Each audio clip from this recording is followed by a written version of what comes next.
Hi, and welcome to the Kind Fibers channel. It is a cool and chilly day, a little bit overcast out here on the porch, but it's still time to start transplanting my tomatoes and Swiss chard into bigger pots in preparation to harden them off in 2 weeks and put them out in the garden.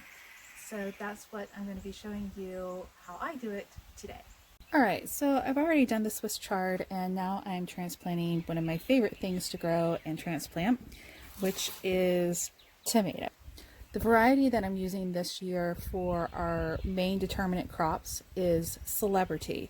I've got probably about 100 seedlings here right now ready to be pricked out and put into larger pots before I harden them off and get them transplanted out into the garden the second week of April.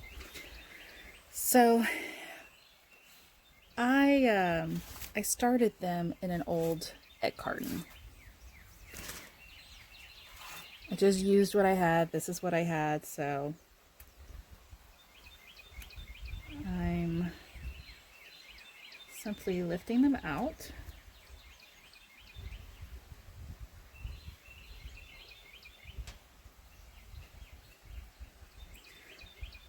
And here I've got one much stronger than the other.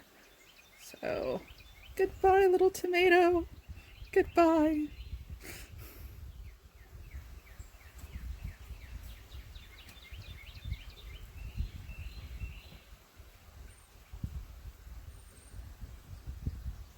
Pop it down in. And one of the things I love about tomatoes is you can actually just kind of get the dirt up around it pretty well. You don't have to worry about having it too deep. Just don't plant past the first leaves here. But the deeper you plant it, the better off the root system is going to develop.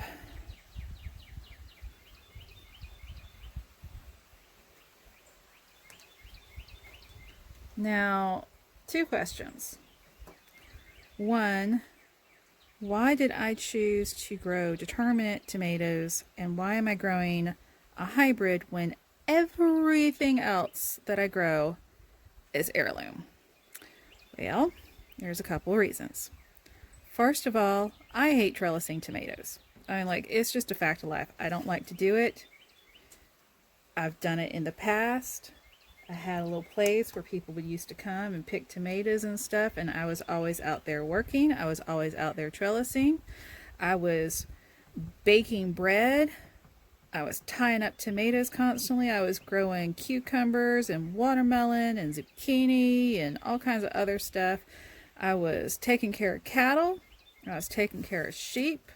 I was taking care of chickens. I was baking bread for our stand, and then I was, working at the farm stand, and it was just too much.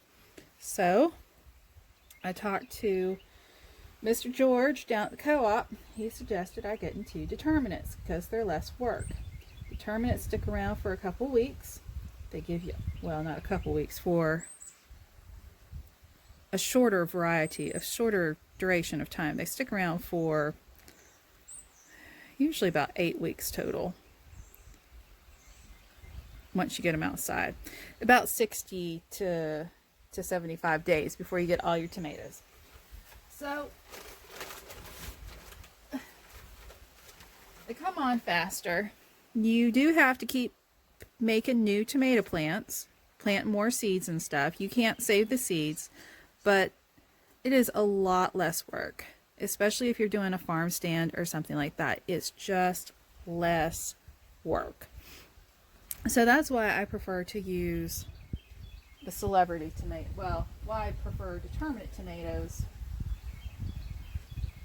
The reason why I ended up going with Celebrity tomatoes particularly is because they taste good. They're easy to grow, and they're resistant to a lot of different things we have here. It stays humid and it stays hot for most of the summer. We have an early wet spring. We can have a dry fall. We can have a wet fall, and it doesn't matter. These guys right here will give me beautiful, beautiful tomatoes. Alright, so I want to show you how I actually lift out all my little plants here. Okay, so all I'm doing is I'm getting under with my chopstick. I'm going all the way to the bottom of this carton here, and I'm just lifting. Just like this, just lift. Okay. Then just very gently breaking them apart. Making my hole. Pushing my little baby down in there. There you go. Pretty simple. Kind fibers. Craft no harm. You don't craft harm, do you, Iris? Huh? Do you? You don't? No, you don't. You good boy.